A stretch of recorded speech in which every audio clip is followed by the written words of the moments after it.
ini ada kuis Bapak Ibu semuanya untuk menentukan apakah ini nanti masuk hukuman atau konsekuensi. Oke, coba kita mulai. Mencatat 100 kali di dalam buku kalimat. Saya tidak akan terlambat lagi. Karena terlambat ke sekolah itu masuk dalam hukuman apa konsekuensi? Coba kita lihat jawabannya ya.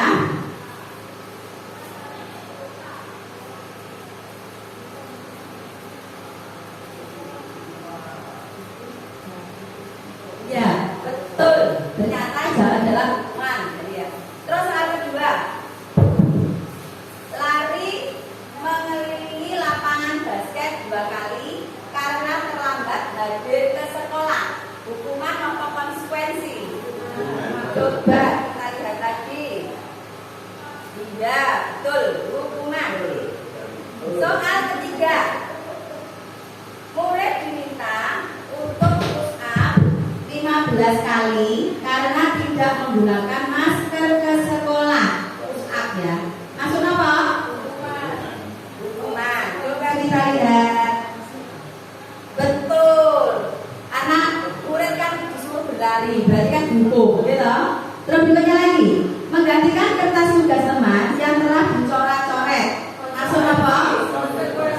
Iya. Karena dia telah mencoret kertas temannya, maka konsekuensinya dia harus mengganti. Kita coba lihat konsekuensi. Ya, betul. Oke. Terus soal berikutnya, membersihkan tumpahan air di meja tulis karena tersenggol pada saat belajar. Ya, karena ada alasannya, karena dia yang menyenggol, ya kan? Makanya dia harus konsekuensinya membersihkan tumpahan air di meja. Kita coba, betul, ya. Terus soal yang keenam, murid disuruh untuk mengenakan sepatu seharian di sekolah karena tidak mengenakan sepatu hitam. Monggo, apa? Ini rodok apa? Rodok membingungkan, ya kan? Jadi karena muridnya itu tidak mengenakan sepatu hitam, maka harus mengenakan sepatu seharian di sekolah.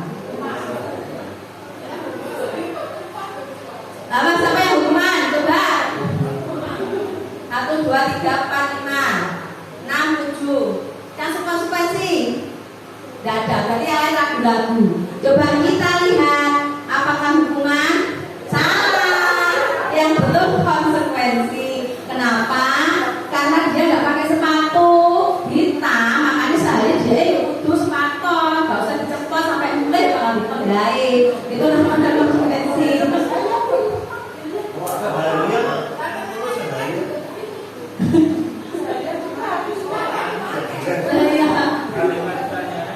Ya, sekarang yang terakhir ya, lari mengelilingi lapangan basket 2 kali karena terlambat 10 menit untuk pelajaran PJOK. Coba kita lihat. Yang betul hukuman berarti salah 2. Tepuk tangan. Salah 2 betul 5. Oke ya. Nah itu tadi contoh sedikit dari permainan refleksi kita untuk memahami materi tentang konsekuensi, apakah hukuman, apakah konsekuensi tadi ya. Kita lanjut materi berikutnya. Kebutuhan dasar manusia.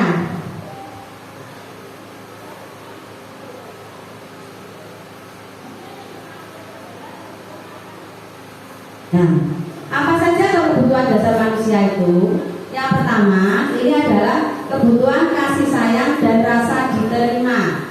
Kemudian yang kedua, kebutuhan tentang kesenangan. Yang ketiga, penguasaan. Yang keempat, kebebasan. Dan yang terakhir, bertahan hidup. Itu adalah kebutuhan dasar dari manusia. Kita coba penjelasannya satu persatu. Jadi seluruh tindakan manusia memiliki tujuan tertentu. Semua yang kita lakukan adalah usaha terbaik kita untuk mendapatkan apa yang kita inginkan. Ketika kita seorang murid melakukan suatu perbuatan yang bertentangan dengan nilai-nilai kebajikan atau melanggar peraturan, hal itu sebenarnya dikarenakan karena mereka gagal memenuhi kebutuhan dasar mereka. Nah, kebutuhan dasar mereka yang pertama itu apa? Yaitu bertahan hidup. Bertahan hidup ini atau hidup adalah kebutuhan yang bersifat fisiologis. Untuk bertahan hidup misalnya kebutuhan kesehatan, kebutuhan rumah, makanan. Nah, itu masuk dalam kebutuhan bertahan hidup. Karena kalau kita mungkin ya nggak ada yang kita makan, berarti kan nggak bisa bertahan hidup. Mungkin contohnya seperti itu. Terus kesehatan juga demikian. Kalau kita sakit, berarti kan juga itu hubungannya dengan ketahanan atau bertahan hidup. Ya.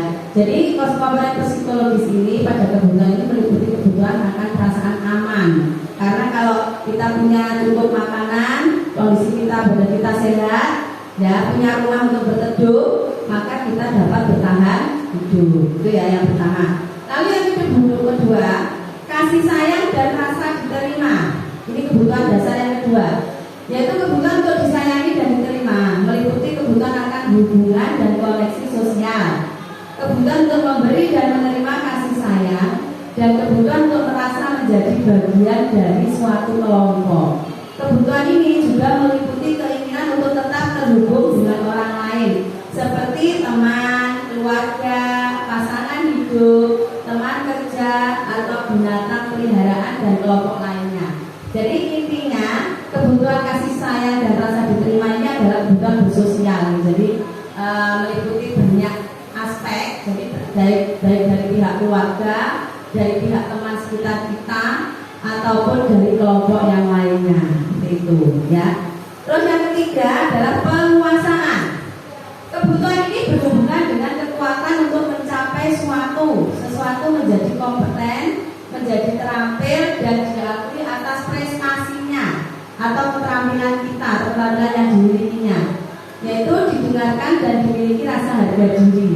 Kebutuhan ini meliputi keinginan untuk dianggap berharga, jadi dihargai, merasa dihargai, mungkin atas kemampuannya, ya. Bisa membuat perbedaan dan membuat pencapaian kompeten. Artinya mungkin seperti ada teman kita, mungkin dia mendapat juara seperti kemarin sepak bola juara 1. Nah, karena dia itu merasa dihargai karena mendapat prestasi. Nah, itu salah satu penguasaan atau pengakuan, ya, penguatan pada diri beliau itu, ya, seperti itu. Itu adalah kebutuhan dasar yang ketiga. Lalu keempat yaitu kebebasan. Kebutuhan dasar yang keempat kebebasan ini yaitu kebutuhan yang akan kemandirian, otonomi, memiliki pilihan dan mampu mengendalikan arah hidup seseorang. Jadi anak-anak dengan kebutuhan kebebasan yang tinggi menginginkan pilihan mereka perlu banyak bergerak, diberi kebebasan untuk bisa mencoba, ya, dan terlalu terpengaruh oleh orang lain, senang mencoba hal baru dan menarik. Artinya anak itu mempunyai kebutuhan dasar kebebasan. Jadi kita memberikan keleluasaan pada anak untuk mengembangkan potensinya yang dimilikinya, atau kodrat yang di ada kodrat 2, kodrat bermacam, di kodrat alam dan kodrat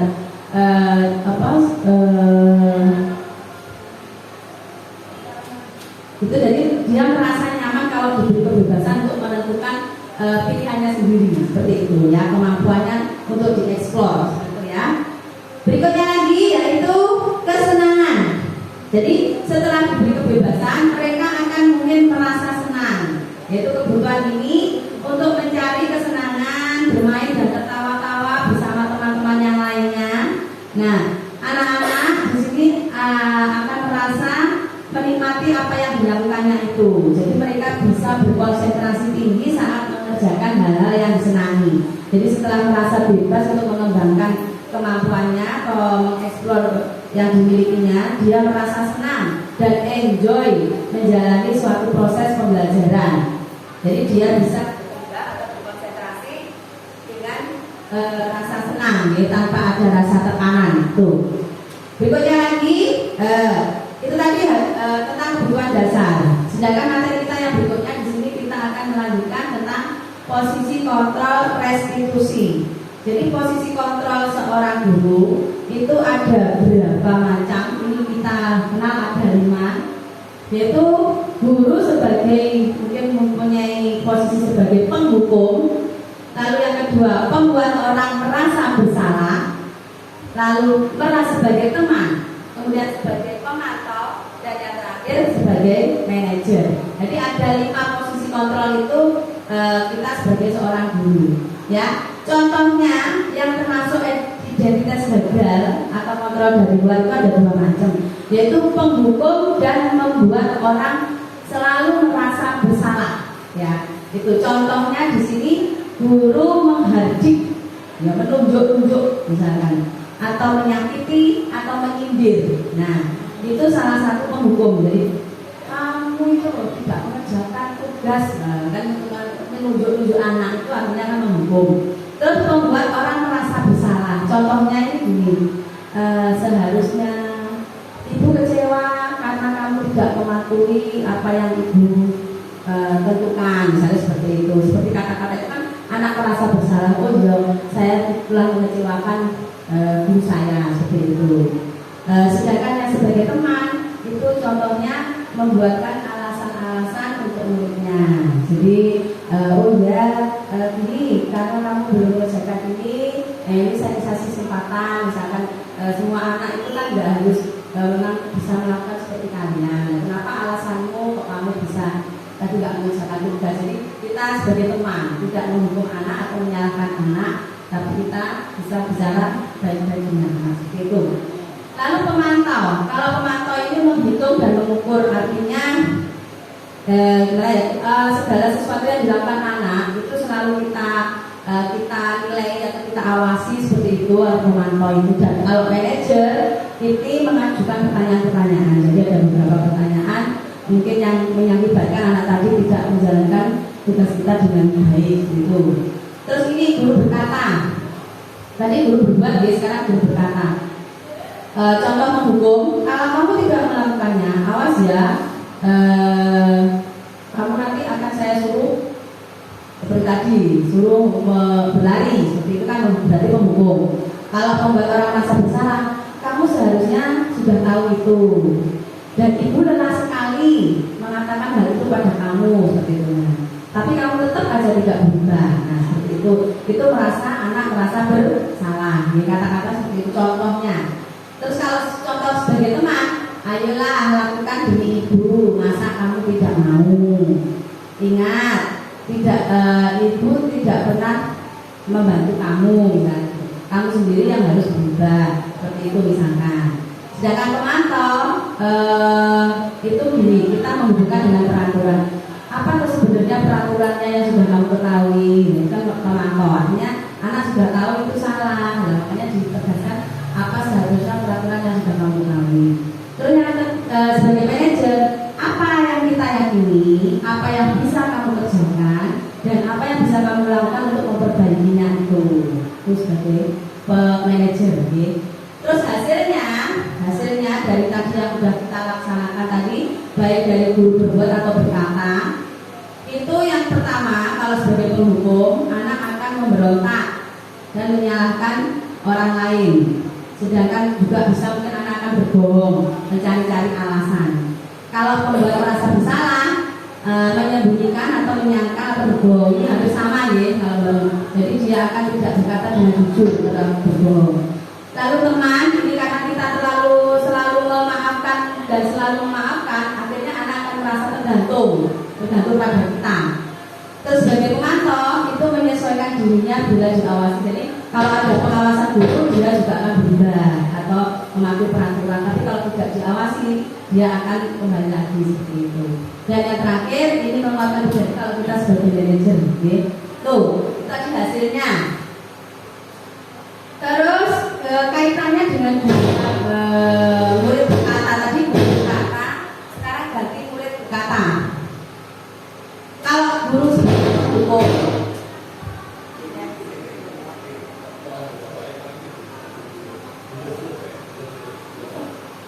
muridnya akan berkata begini, murid meletakkan guru di luar dunia berkualitas.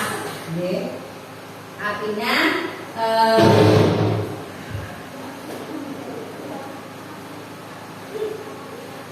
contoh yang kedua, sebagai pembuat orang merasa bersalah, murid meletakkan guru di dalam dunia berkualitas hampir sama. Sedangkan yang teman itu guru sebagai orang yang sangat penting di dunia berkualitasnya. Lalu sebagai pemantau, guru atau peraturan dan hukuman di dunia yang diletakkan itu baik gurunya atau peraturan atau hukumannya itu kalau sebagai pemantau itu yang diletakkan di dunia berkualitas. Dan yang terakhir sebagai manajer ini meletakkan dirinya sebagai individu yang positif dalam dunia berkualitas itu. Nah, apa ya kata-kata untuk murid tapi kalau gurunya sebagai penghukum?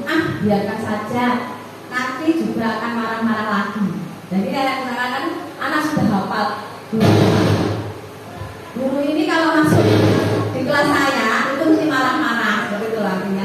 Jadi sudah dihafalkan sama anak ya. Terus yang kedua, kalau sebagai merasa bersalah, maafkan saya.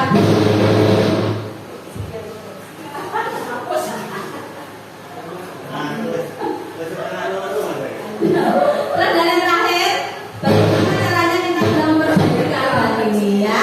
Tuh, berikutnya kita lanjutkan.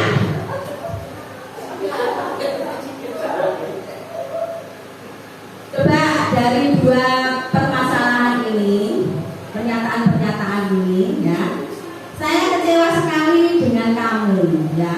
Nah,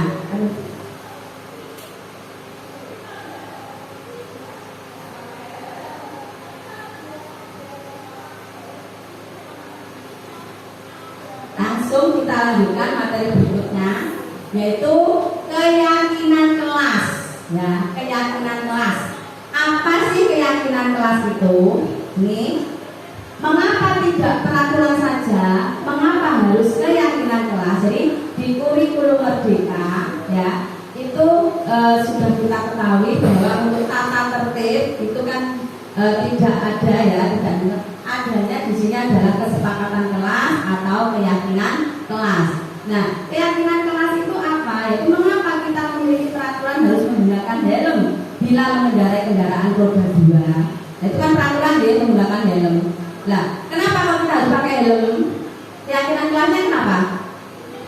Iya, demi keselamatan. Ya. Jadi kata-kata di keyakinan kelasnya itu bukan wajib memakai helm, tapi demi keselamatan kita harus memakai helm. Oke. Lalu yang kedua, mengapa kita memiliki peraturan 3M menggunakan masker, mencuci tangan, dan menjaga jarak? Nah, itu kan peraturan. Kayak keyakinan kelasnya apa? Menjaga kesehatan kita, yaitu dengan cara menggunakan masker, mencuci tangan, dan menjaga jarak, gitu ya. Dan yang terakhir, mengapa kita memiliki peraturan harus datang tepat waktu pada saat mengikuti pelatihan? Berarti keyakinan kelasnya apa? Disiplin. Jadi kita menjaga kedisiplinan kita, itu makanya ada peraturan harus datang tepat pada waktunya pada saat mengikuti pelatihan. Nah, untuk mendukung motivasi intrinsik ini, kita kembali pada nilai-nilai keyakinan lebih menggerakkan seseorang dibandingkan mengikuti serangkaian peraturan. Contohnya di sini. Nah, ini keyakinan kelas. Keyakinan kelas itu yang pertama bersifat lebih abstrak dari peraturan yang lebih rinci dan konkret. Jadi lebih nyata gitu ya. Terus yang kedua, pernyataan keyakinan kelas senantiasa dibuat dalam bentuk positif. Jadi kata-katanya itu positif. Dan yang ketiga, keyakinan kelas sebaiknya sesuatu yang dapat ditetapkan di lingkungan tersebut, jadi di lingkungan sekolah tersebut. Lalu yang terakhir, semua warga kelas hendaknya ikut berkontribusi dalam pembuatan keyakinan kelas lewat kegiatan curah pendapat, gitu. Nah, kita lanjutkan di sini. Contohnya bagaimana ya antara keyakinan kelas dan kesepakatan kelas? Ini perbedaannya.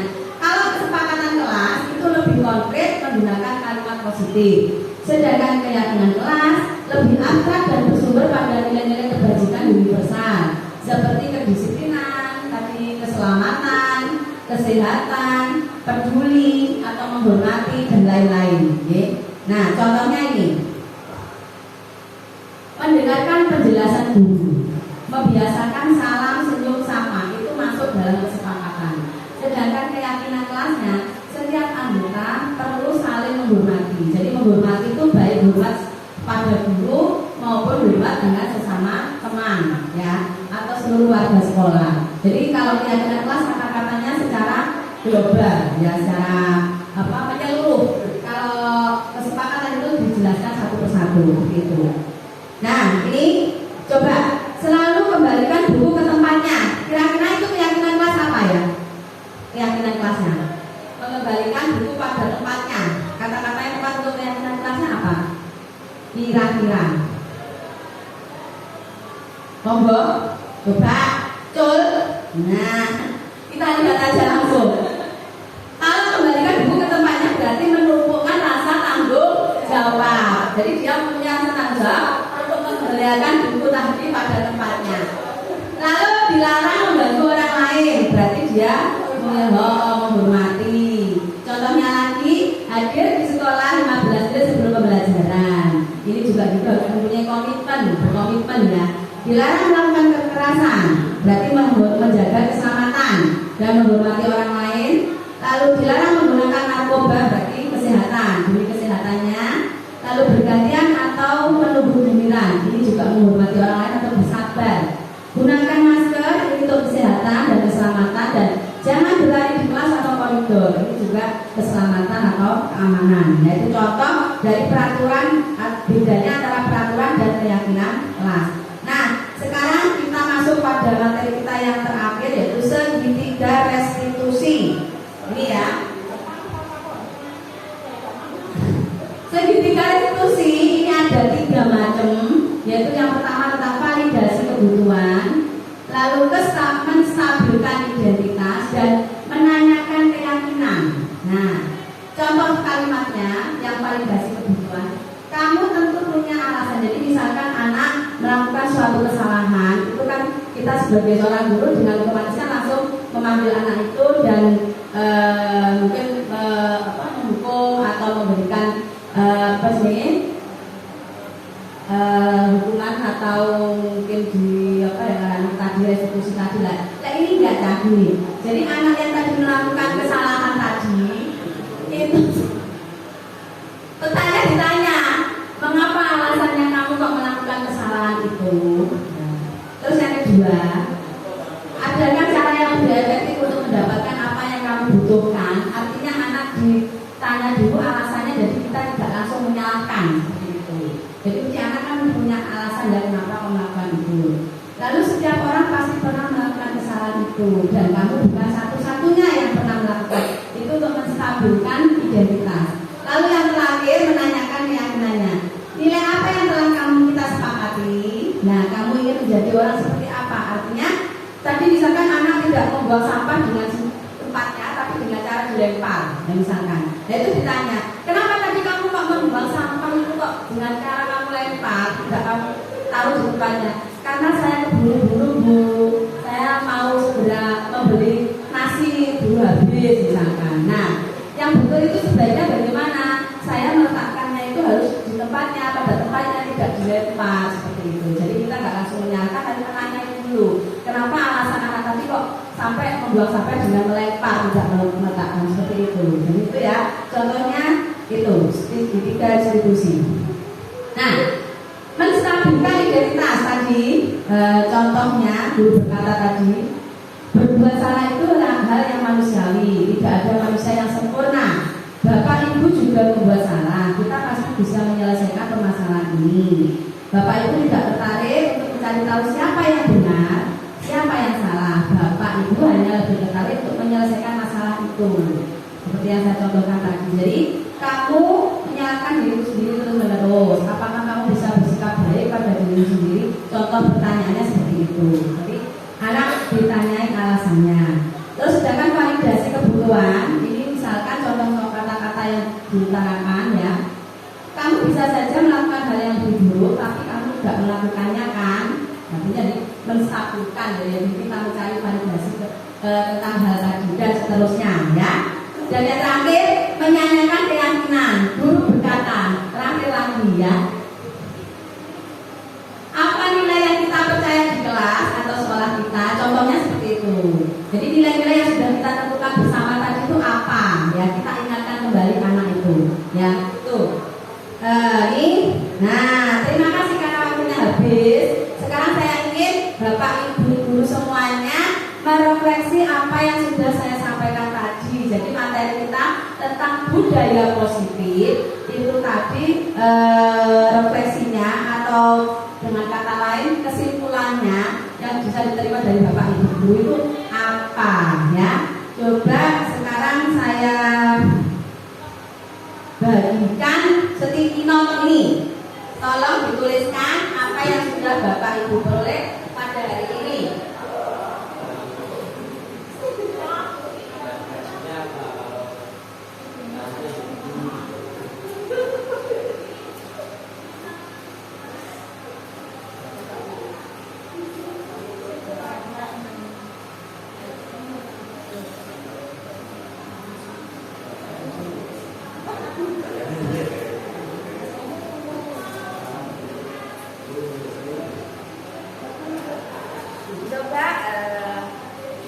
Mohon ditulis nama di atasnya, nama dari Bapak Ibu semuanya. Kemudian dituliskan refleksi hari ini yang sudah Bapak Ibu terima tadi. Itu menurut Bapak Ibu itu apa? Nanti tolong ditempelkan di papan tulis ini ya. Oke, maju ke depan. Ayo.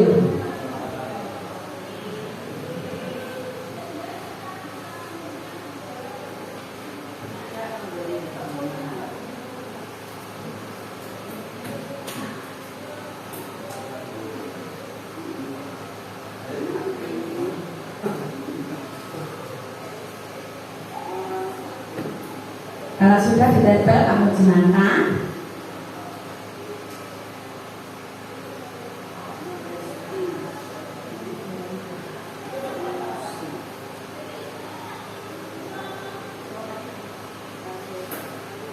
Monggo ditempelkan.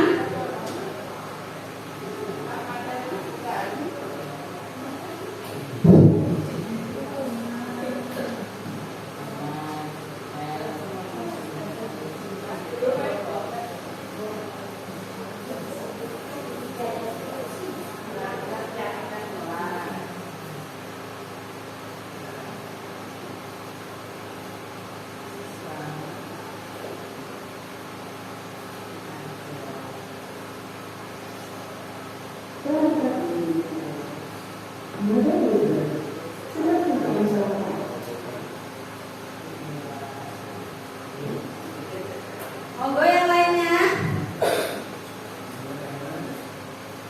Jadi apa yang dapat kita ambil hari ini referensinya?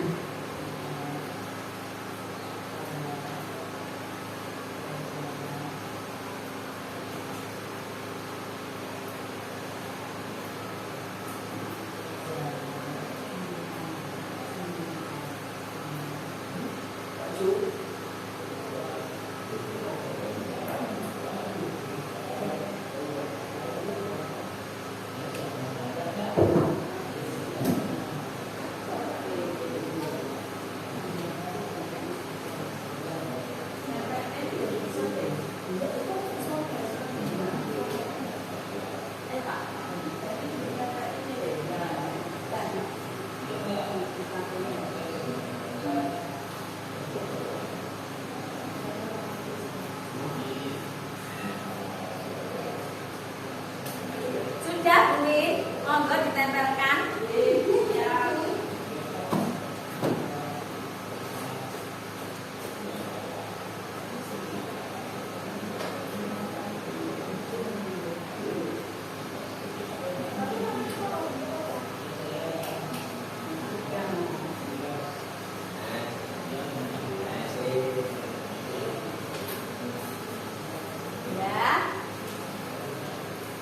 Siapa yang belum? Monggo.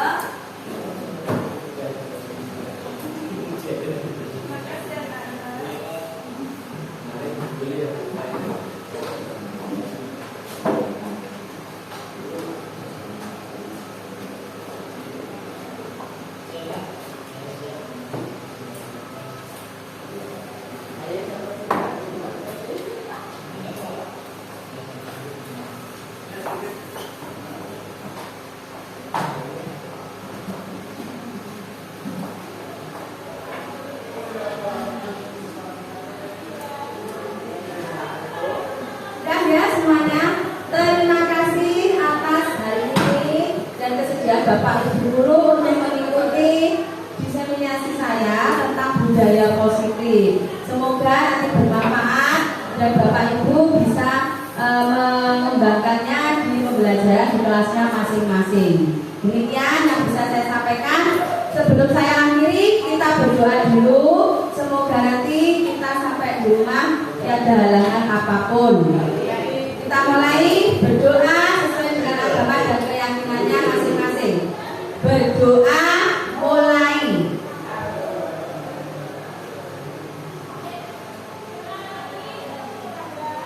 Berdoa selesai. Terima kasih. Sampai ketemu lagi di kesempatan selanjutnya. Saya akhiri. Wassalamualaikum warahmatullahi wabarakatuh.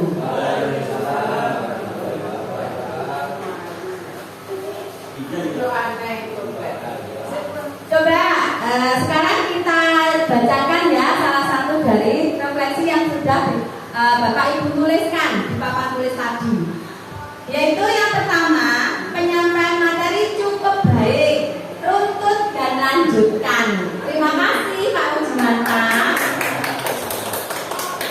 Berikutnya lagi refleksi bahwa hukuman bukanlah jalan keluar terbaik dalam pembentukan karakter positif seorang murid. Jadi sudah benar ya. Tadi karena ada yang namanya kita bisa menyelesaikan semua permasalahan itu entah menggunakan segitiga resolusi atau membuat kesepakatan kelas ya, seperti itu. Terus berikutnya lagi dari Bu Ika tadi ya, terima kasih Bu Ika. Terus dari buku Jiwinase, budaya positif perlu kita lakukan untuk menumbuhkan rasa percaya diri pada anak sehingga anak tetap merasa dihargai apapun yang dilakukannya. Ya, jadi bukan karena lingkungan yang merasa anak itu merasa dihargai, tapi budaya positif yang kita terapkan tadi itu dari Bu Jiwinase. Berikutnya dari Bu Isnawati, tidak memberi hukuman tetapi merestitusi ya, benar. Terus siswa diajak untuk bersepakat membuat keyakinan kelas, betul. Salah satu materi tadi juga itu. Dari Bu Line, tidak menghukum anak karena melanggar, karena melanggar peraturan ya, tapi bisa dengan cara yang lain ya, nggak harus dengan dihukum. Terus mengingatkan anak seperti kita berbuat bersahabat dengan temannya atau berteman gitu. Terus dari bukunya, materi yang dibagikan cukup menginspirasi untuk dikembangkan pada kesempatan di masa mendatang. Terima kasih bukunya. Kemudian dari Bu Karisa, seorang guru harus menjadi figur manajer ya, yang baik untuk siswanya agar siswa tersebut menjadi pribadi yang lebih baik. Terima kasih. Dari Bu Devi, Ira Devi, untuk mewujudkan disiplin positif di sekolah, guru dan siswa bersama-sama untuk membuat kesepakatan kelas, betul ya.